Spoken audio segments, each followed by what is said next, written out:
Did you know that one of history's most infamous serial killers, a man who once confessed to drinking his victim's blood, lived among his neighbors as a seemingly ordinary citizen? This is the story of Peter Kürten, better known as the Vampire of Düsseldorf, a name that sends shivers down the spine of anyone who delves into the dark corridors of true crime history. Peter Kürten's crimes are among the most terrifying of the 20th century, not just for their brutality, but for the psychological enigma he presented. How could a man with such monstrous impulses move undetected in a bustling city, evading suspicion for so long? To understand his story, we must first set the stage: Düsseldorf, Germany, in the late 1920s. The shadows of a troubled city. The 1920s were a turbulent time in Germany. The country was reeling from the aftermath of World War I, grappling with economic instability and social unrest. Cities like Düsseldorf became a microcosm of this chaos, urban centers where despair festered and crime flourished. It was within this atmosphere of uncertainty and fear that Peter Kürten emerged. Born in 1883 to an impoverished family, Kürten's early life was marred by abuse and neglect. His father, a violent alcoholic, subjected his family to unspeakable horrors.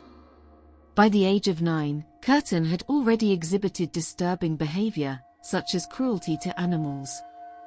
This dark trajectory would escalate as he matured, leading him to become one of history's most chilling figures. A master of disguise. What made Peter Kürten so terrifying was his dual nature. Outwardly, he was unremarkable, a well-dressed, polite man who blended seamlessly into society. He worked various jobs, married, and even had neighbors who described him as charming. But beneath this facade lurked a predator who thrived on the thrill of his crimes. Between 1929 and 1930, Düsseldorf became a city gripped by fear. A series of brutal murders and assaults baffled authorities. Victims ranged in age and gender, and the methods were varied, adding to the confusion. Kürten's unpredictability was his greatest weapon. He was meticulous, often choosing random victims and altering his approach to avoid detection. Yet, he craved recognition, taunting police with letters that detailed his crimes. The vampire's dark obsession. Perhaps the most chilling aspect of Kürten's crimes was his fascination with blood. It was this detail that earned him the moniker, the Vampire of Düsseldorf. During his confessions, he admitted to deriving a perverse pleasure from the sight and taste of blood, a revelation that horrified even the most hardened investigators. But Kürten's obsession wasn't merely physical. He relished the psychological torment his actions inflicted on his victims and the community. His ability to remain undetected for so long only added to his sense of power. It wasn't just the act of killing that thrilled him, it was the chaos and fear he sowed in his wake. The turning point. Kürten's downfall came not through police brilliance but through his own arrogance. In 1930, he befriended a young woman named Maria Budlik. After an attempted assault, she managed to escape and reported him to the police. Initially reluctant to come forward, Budlik's testimony eventually led investigators to Kürten's doorstep.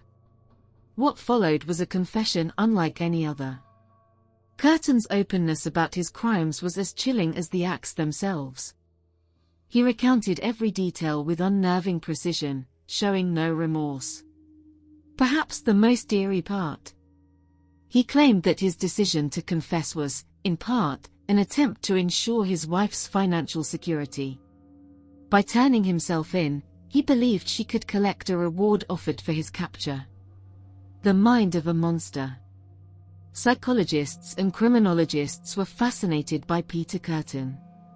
What drove a man to commit such heinous acts, seemingly without motive? Kürten himself offered a glimpse into his psyche, stating that he was driven by a compulsion he couldn't control. He spoke of a duality within him, a constant battle between his outward civility and his inner demons. One of the most haunting revelations came during his trial, when Kürten described his childhood and the abuse he suffered. While this didn't excuse his actions, it provided insight into the making of a killer. His case became a cornerstone in the study of criminal psychology, highlighting the interplay between nature and nurture in shaping human behavior. Legacy and impact. On July 2, 1931, Peter Kürten was executed by guillotine. His final words were a chilling reminder of his twisted mind. He reportedly asked, "Tell me, after my head is chopped off, will I still be able to hear, at least for a moment, the sound of my own blood gushing from the stump of my neck? That would be the pleasure to end all pleasures." The case of the Vampire of Düsseldorf left an indelible mark on history. It exposed the vulnerabilities of a society struggling to rebuild after war and economic collapse. More importantly, it forced authorities and researchers to confront the complexities of human psychology. How could someone like Kürten exist? And how many others like him might still walk among us? Unanswered questions. To this day, Peter Kürten's story raises more questions than answers. Was he a product of his environment, or was he born with an innate predisposition for evil? Could he have been stopped earlier if his early signs of violence had been addressed? These questions continue to intrigue historians and psychologists alike. In the end, Kürten's legacy is not just one of horror but of mystery.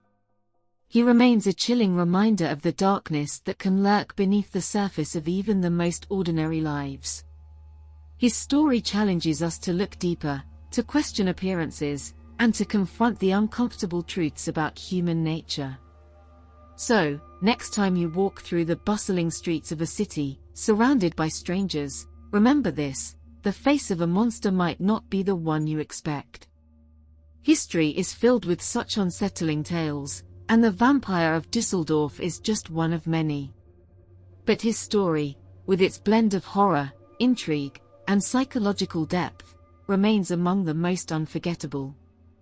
Thank you for joining me on this journey into the shadows of history. If you enjoyed this dive into one of the darkest chapters of true crime, be sure to like, share, and subscribe. There are many more mysteries waiting to be uncovered.